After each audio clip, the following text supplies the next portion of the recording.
എന്നാൽ ഇവിടെ സംഭവിച്ചിരിക്കുന്നത് അത്തരത്തിൽ ആംബുലൻസിന്റെ അഭാവമല്ല, ആംബുലൻസ് ഇല്ലാത്തതല്ല, വെറുതെ കിടക്കുന്ന ആംബുലൻസ് വിട്ടു നൽകാൻ പറ്റില്ല എന്ന് പറഞ്ഞാണ് സർക്കാർ നിർദ്ദേശമുണ്ട്, അങ്ങനെ വിട്ടുകൊടുക്കാൻ കഴിയില്ല എന്ന്. ഇതിന്റെ കാരണം പറഞ്ഞതെന്ന് പറഞ്ഞാൽ കുരിശുമല തീർത്ഥാടനം നടക്കുന്നു, അതുകൊണ്ട് ആംബുലൻസ് ആവശ്യം വരും. ഈ ആംബുലൻസ് കൊണ്ട് ഈ രോഗിയെ വെള്ളടയിൽ നിന്ന് നെയ്യാറ്റിൻകര ജനറൽ ആശുപത്രിയിലേക്ക് കൊണ്ടുപോകാൻ കഴിയില്ല എന്നുള്ളതാണ് കസ്റ്റമർ കെയറിൽ വിളിച്ചപ്പോൾ അവർ പറഞ്ഞത്.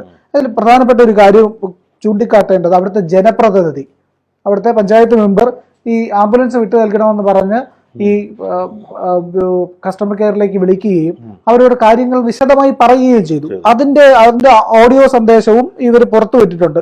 വെള്ളാട്ട് ബ്ലോക്ക് പഞ്ചായത്ത് മെമ്പർ ആനി പ്രസാദ് 108 ആംബുലൻസിന്റെ കസ്റ്റമർ കെയറിലേക്ക് വിളിച്ചതിന്റെ ശബ്ദരേഖയാണ് പുറത്തു വന്നത്. കുരിശുമല തീർത്ഥാടനം പ്രമാണിച്ച് സ്പെഷ്യൽ ഡ്യൂട്ടി ഉള്ളതിനാൽ ആശുപത്രിയിലേക്കുള്ള ആംബുലൻസ് വിട്ടു നൽകാനാവില്ലെന്ന് കസ്റ്റമർ കെയറിൽ നിന്ന് അറിയിച്ചു.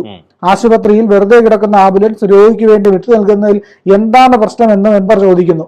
സർക്കാർ നിർദ്ദേശപ്രകാരം ആംബുലൻസ് ഇട്ടിരിക്കുകയാണെന്നാണ് ജീവനക്കാർ പറയുന്നത്.